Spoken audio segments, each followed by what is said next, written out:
Hello everyone, today I'm going to be unboxing and reviewing the Dell Latitude 5330. Now let's open the box.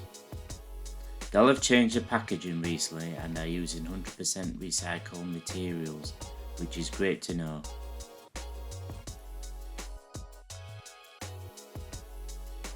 You simply need to tear the tape with a sharp object.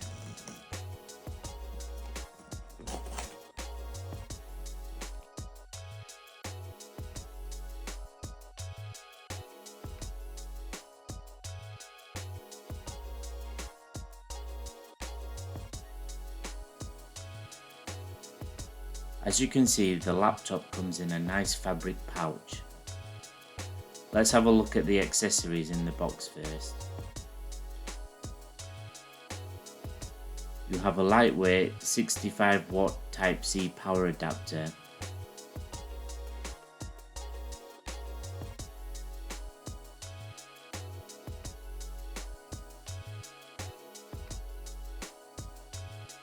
and also a 1 meter UK plug cable depending on what country you're in.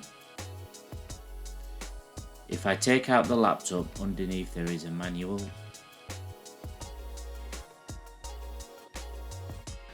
Let's now have a look at the laptop. You're presented with a Dell logo on the lid. The colour appears to be a matte silver.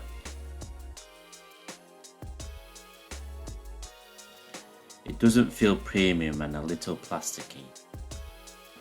However, it does feel fairly light.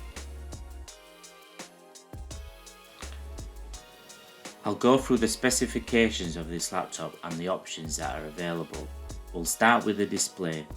This laptop has a non-touch 13.3 Full HD screen, which has a screen resolution of 1920 by 1080. It has a brightness of 250 nits. For those that don't know, anything between 200 and 300 is good. It also includes an integrated HD camera which can be closed at a flick for privacy. Alternatively, you have the option of a touchscreen with Full HD and a brightness of 300 nits. It has a 12th generation Intel Core i5-1245U vPro processor with 12 MB cache, 10 cores and up to 4.4 GHz of clock speed on turbo. What does that mean in English? It's more than enough to do your work on. On the website you can upgrade to an i7-1265U vPro with a clock speed of 4.8 GHz on turbo. I don't recommend this upgrade unless you are running applications that are CPU hungry. This laptop has 16 GB of DDR4 memory running at 32 MHz. In my opinion, this is the minimum amount I would consider for work purposes, allowing you to have multiple browsers open, spreadsheets, documents without worrying about performance issues. Alternatively, on the website you can pick a 8 GB option, however I feel 16 GB is the minimum. This laptop has a 256 GB M2 NVMe SSD, which gives great performances when opening and saving documents. There is an option on the website to upgrade to a 512 GB hard drive. However, I only would recommend this if you're storing a lot of things on your hard drive. Majority of people are now saving things on cloud.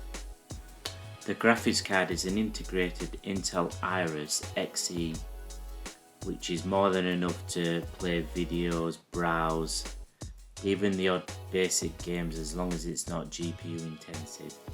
With me living in the UK, this comes with an English keyboard with a backlight and feels very comfortable. It also includes a wireless 6 card and Bluetooth. It has a 4-cell battery.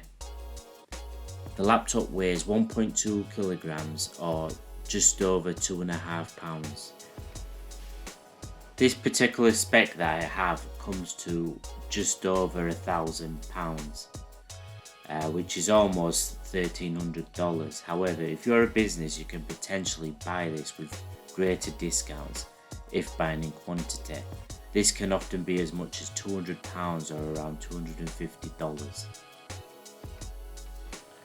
Let's have a closer look at the ports. On the left side you have two Thunderbolt 4 with power delivery and display port. You have a USB 3.2 with power share. You have a micro SD card slot and also a Smartcard reader slot, which is optional. Over to the right you have a wedge lock slot, a HDMI 2.0 port, a USB 3.2, a headset jack, and on this model a SIM card slot. So what's the final verdict? Should you avoid it, shortlist it, or should you go ahead and buy it? I would buy it. I've been using the Latitude range for over 10 years and you can easily get 5 to 7 years out of one of these. It looks great, a little plasticky, but it's priced well enough. It will be more than enough to cope with everyday working tasks such as emails, office, browsing and streaming. I hope you all enjoyed the video. If you did, please give it a like. Let me know what you think of my verdict in the comments or below if you have any suggestions. I will make the effort to reply to all the questions. Also, please consider subscribing. I'll be reviewing the Dell Precision 5570 in my next video.